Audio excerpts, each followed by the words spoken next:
लोग खुफिया एजेंसी के अधिकारी थे। उन्होंने जोया को उसकी पूरी कहानी याद दिलाई, उसके भाई, उसकी माँ, उसका दर्द, और फिर एक ऑफर दिया, हमें जानकारी दो, हम तुम्हारे भाई को वापस लाएंगे। वो पल जोया की जिंदगी का सबसे बड़ा मोड़ था। कुछ सेकंड, कुछ आंसू, और फिर उसने हाँ कह दी। इसके बाद शुरू हुई उसकी ट्रेनिंग। कोई बंदूक नहीं, कोई फाइट नहीं, बस दिमाग का खेल। कैसे सुनना है, कैसे याद रखना है, कैसे झूठ बोलना है, और सबसे जरूरी, कैसे जिंदा रहना है। कुछ महीनों बाद वो वापस पाकिस्तान लौटी, और किस्मत या प्लानिंग उसे इस्लामाबाद के मिलिट्री हॉस्पिटल में नौकरी मिल गई। अब वो सिस्टम के अंदर थी। हर दिन घायल सैनिक, ऑफिसर्स, मीटिंग्स की बातें, सब कुछ उसके सामने था। वो मुस्कुराती थी, इलाज करती थी, और अंदर ही अंदर हर चीज रिकॉर्ड करती थी अपने दिमाग में।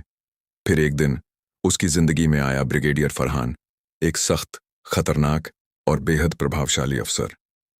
इलाज के दौरान उसे जोया पसंद आ गई, और कुछ ही महीनों में दोनों की शादी हो गई। अब जोया के पास एक्सेस था सबसे ऊपर तक, लेकिन इसके साथ ही खतरा भी 1000 गुना बढ़ चुका था, क्योंकि फरहान सिर्फ एक अफसर नहीं था, वो शक करने में माहिर था, और उसकी एक गलती सब खत्म कर सकती थी।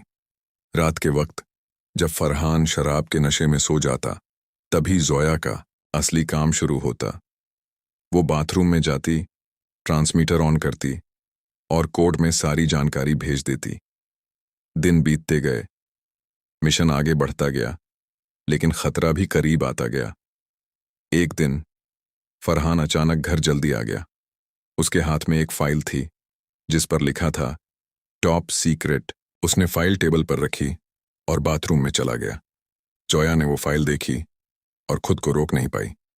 उसने फाइल खोली, उसमें नक्शे थे, मिसाइल पोजीशन, और एक डेट, ऑपरेशन स्टॉर्म, 17 जून। उसका दिल जोर से धड़कने लगा। ये कोई छोटा प्लान नहीं था, ये एक बड़ा हमला था। लेकिन तभी बाथरूम का दरवाजा खुलने की आवाज आई।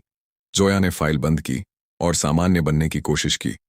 उस रात वो नहीं सो पाई, क्योंकि उसे पता था अगर ये जानकारी नहीं पहुंची तो सैकड़ों लोग मर सकते हैं, लेकिन अगर भेजी तो वो खुद मर सकती है।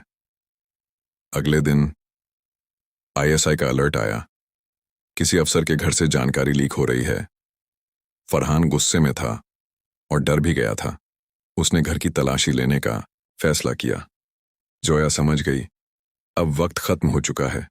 उस रात उसने आखिरी बार अपना मिशन पूरा करने का फैसला किया। उसने फरहान को बहलाया, उसे शराब पिलाई, और जब वो बेहोश हो गया तो वो बाथरूम में गई, डिवाइस ऑन किया और सारी जानकारी भेज दी।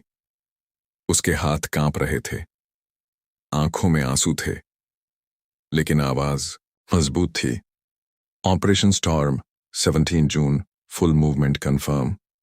मैसेज भेजने के बाद वो कुछ सेकंड तक वहीं खड़ी रही, फिर धीरे से डिवाइस बंद किया और आईने में खुद को देखा। उसने खुद से कहा, अब जो होगा देखा जाएगा। अगली सुबह जोया गायब थी, और फरहान भी। कोई रिकॉर्ड नहीं, कोई खबर नहीं, बस एक खामोशी। लेकिन कुछ हफ्तों बाद एक बड़ी जंग टल गई, और दुनिया को कभी पता भी नहीं चला कि उस जंग को किसने रोका।